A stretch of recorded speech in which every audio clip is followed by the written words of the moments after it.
Hello everyone welcome to our channel. फर्स्टमा चाहिँ म हजुरहरूलाई धन्यवाद दिन चाहन्छु हजुरहरूको अमूल्य समय दिएर हाम्रो भिडियो हेर्न आउनुभएकोमा। फर्स्ट अफ अल म चाहिँ सन्तोष घिमिरे, म चाहिँ एउटा आइटी स्टुडेन्ट हो र मैले वेब डेभलपमेन्ट सुरु गरेको 4-5 वर्ष भइसक्यो र अहिले चाहिँ म फ्रन्ट एन्ड डेभलपर रहेर आफ्नै कम्पनीमा काम गरिरहेको छु। कम्पनी चाहिँ अहिले म मेन्सन गर्दिनँ, त्यो चाहिँ तपाईँहरूले हजुरले छिटै नै थाहा पाउनुहुनेछ। खासमा च्यानल खोल्नुको मेन रिजन के हो भन्दा अहिले धेरै हुनुहुन्छ होला यो फिल्डमा र कतिले भर्खरै सुरु गर्न लाग्नुभएको होला, अनि म चाहिँ त्यही आफ्नो सुरुवाती स्ट्र्याटेजी र अहिलेको एक्सपिरियन्स लिएर आएको छु, जसले चाहिँ हजुरहरूलाई यो जर्नीमा धेरै नै हेल्प हुनेछ।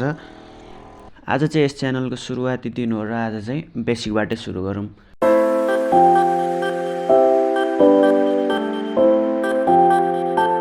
टपिक त हजुरहरूले थम्बनेल हेरेर पनि थाहा पाउनु भइसक्यो होला। आज चाहिँ हामी एचटिएमएलको बारेमा बुझ्छौँ, यसले काम कसरी गर्छ, यो किन युज गरिन्छ र यसको भूमिका चाहिँ के हो वेब डेभलपमेन्ट फिल्डमा। ल अब चाहिँ ढिला नगरी भिडियो सुरु गरौँ। भिडियो सुरु गर्नुभन्दा अगाडि यदि हजुरहरूलाई वेब डेभलपमेन्टको बारेमा कुनै आइडिया छैन भने भिडियोलाई स्किप नगरी लास्टसम्म हेर्नु होला, यो भिडियो चाहिँ हजुरहरूको लागि एकदमै हेल्पफुल हुनेछ। फर्स्टमा हामी बुझ्छौँ कि एचटिएमएल के हो। एचटिएमएल चाहिँ एउटा स्ट्यान्डर्ड मार्कअप ल्याङ्ग्वेज हो, जसको हेल्पले चाहिँ हामी कुनै पनि वेब पेजहरू क्रिएट गर्न सक्छौँ या आफ्नो इन्फर्मेसनहरू ब्राउजरमा सो गर्न सक्छौँ। एचटिएमएलले चाहिँ वेब पेजको स्ट्रक्चर र कन्टेन्टलाई डिस्क्राइब गर्छ, जसमा चाहिँ text, image, audio, video, link र यस्ता थुप्रै कुराहरू पर्दछ।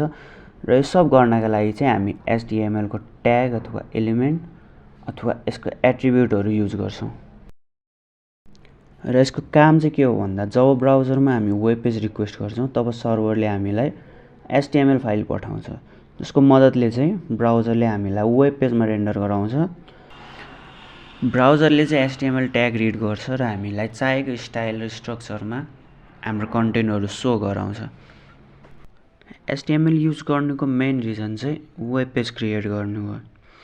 वेब पेजलाई अझै बढी इन्टरेक्टिभ बनाउन चाहिँ हामी कन्टेन्टको स्ट्रक्चरमा ध्यान दिन्छौँ र एचटिएमएल एउटा यस्तो टुल हो, यस्तो ल्याङ्ग्वेज हो जसले चाहिँ जाभास्क्रिप्ट, सिएसएस अरू थुप्रै ल्याङ्ग्वेज अथवा टुलहरूलाई चाहिँ इम्बेड गर्नलाई मद्दत गर्दछ।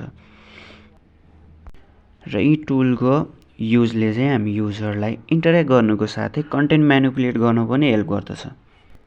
क्रस प्लेटफर्म कम्प्याटिबिलिटी भन्नुको मतलब चाहिँ हामीले एकचोटि लेखेको एचटिएमएल कोडलाई हामी कुनै पनि ब्राउजर अथवा कुनै पनि डिभाइस अथवा कुनै पनि अपरेटिङ सिस्टममा यदि त्यो सिस्टमले ब्राउजरले यदि एचटिएमएल सपोर्ट गर्छ भने चाहिँ हामीले लेखेको कोड चाहिँ सेम स्ट्रक्चर र सेम स्टाइलमा डिस्प्ले गर्दछ।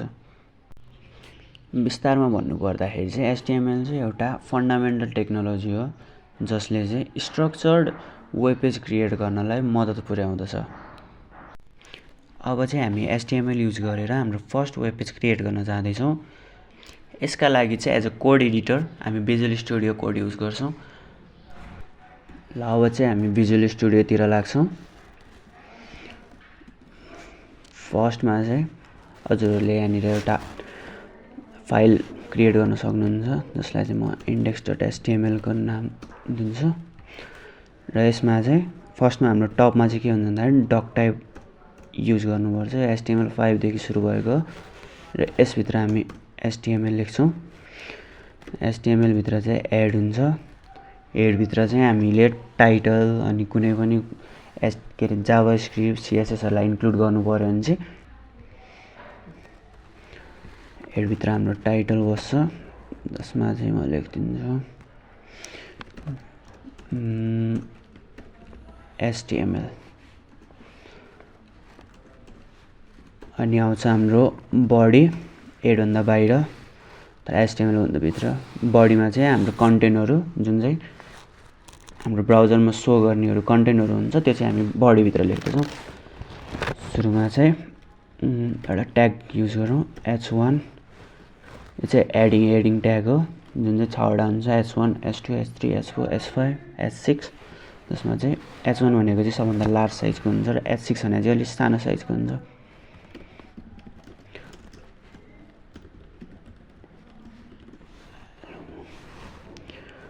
अब हामी ब्राउजरमा हेर्छौँ कि काम कसरी गरिरहेछ यसले।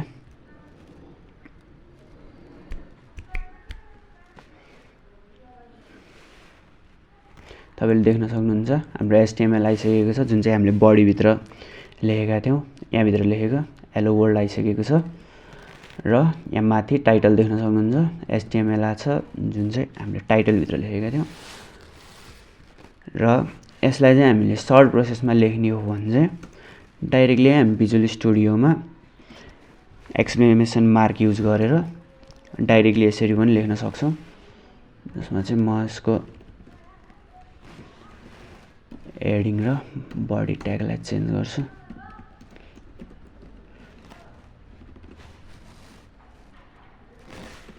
हेर्नुहोस् यसले पनि सेम नै देखायो, जुन अघि हामीले गरेका थियौँ त्यही नै हुन्छ। र मैले चाहिँ यो लाइभ कसरी गइरहेको छु भन्दाखेरि चाहिँ मैले चाहिँ एउटा लाइभ सर्भर भन्ने एक्सटेन्सन डाउनलोड गरेको छु। यो चाहिँ भिजुअल स्टुडियोमा मात्र हुन्छ। तपाईँहरू पनि यसलाई इन्स्टल गरेर डाइरेक्टली यहाँबाट लाइभ जान सक्नुहुन्छ। बन्द भयो। अब यसरी डाइरेक्टली यसले रिडाइरेक्ट गरिदिन्छ हाम्रो लाइभ सर्भरमा। गाइज आजको लागि चाहिँ यति नै, बाँकी कुरा चाहिँ नेक्स्ट भिडियोमा देखाउनेछौँ। हजुरहरूलाई हाम्रो भिडियो चाहिँ कस्तो लाग्यो, यदि राम्रो लाग्यो भने कमेन्ट गरिदिनु होला र आइडिया पनि सेयर गर्न सक्नुहुन्छ। र यस्तै इन्फर्मेटिभ र एजुकेटिभ भिडियोको लागि चाहिँ हाम्रो च्यानल सब्सक्राइब गर्न नबिर्सिनु होला र हजुरको साथीहरूलाई पनि सेयर गर्नु होला। धन्यवाद।